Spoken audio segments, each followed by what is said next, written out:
Hello there everybody in YouTube land and welcome back to the Mr. Sin channel. In this video, we're going to be looking at different types of services that are within the tertiary sector. Make sure you've watched my first video that go over the different economic activities. That's talking about primary, secondary, tertiary, quaternary, quinary, all the great stuff there. But this one in particular, we're just talking about tertiary today.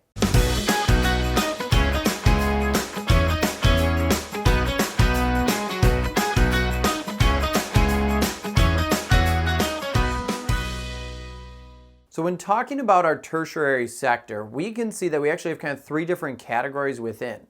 Now in the last video I talked about how quinary and also quaternary were also subsects of this. This is going to even a little bit more in depth. We're going to be talking about the consumer, business, and also public. Let's start focusing on the consumer services first. So consumer services, their goal, the companies that fall into this category, is to be able to produce things, goods or services, for people in society to purchase. This is actually half of all of the US's jobs. And this category can actually be broken up into kind of four main categories, where we'll have our retail. This will be different department stores that are going to be selling goods, sometimes even services to people. We'll have education. We have our healthcare. We have our social kind of services that'll fall into like hospitals or social workers. And we also then lastly have our leisure. This could be things like movies and video games and other entertainment things, even like hotels or theme parks. So all of these are part of the consumer services. They all provide different things for people to be able to purchase. And that's the important thing to remember about this part of the tertiary sector. Our next part of the tertiary sector is looking at business services. Now, these are companies where their goal is to actually provide support to other businesses. They're not focused on the general public. They're focused on a smaller subsect, just the business part. So examples here are going to be like professional law, where you'll offer legal services for different companies and making sure that they're following all of the rules of the country or aren't getting into legal trouble. We also have the financials, where you're going to have accountants and different things, or even people who manage other people's money or a company's money. We'll also have transportation here, where you're going to be transporting goods for companies. So again, the big thing here is focusing on the business services are services that are provided to companies, not to just the general public. Now, there is instances where a lawyer, for example, could fall into both the consumer and the business. It depends on the context. If the lawyer's providing help for a business, they'd be part of the business service.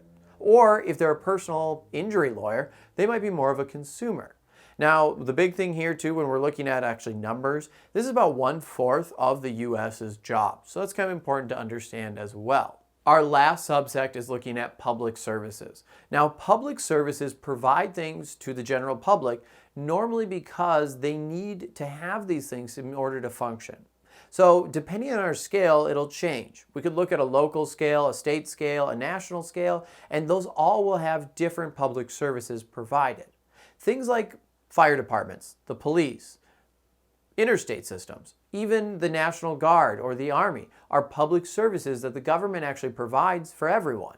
They're paid through taxes and other means, but these are things to help protect society, to help make sure that it moves forward, to protect our citizens, and also to help businesses out. So public services are important because they help society function and make sure that we're moving in the right direction. And some debate even comes up in this sector of what should the role of the government be. Should the government be providing education? Should it not? Should they be providing infrastructure, or should that be private business? And here there's a debate on both sides of what the role should be or how much the government should impact these areas. And that's for you to be able to decide. By now, I hope you have a good understanding of these different services and how they connect to the tertiary sector. If you found this video helpful, please consider subscribing and check out some of the other videos on the channel.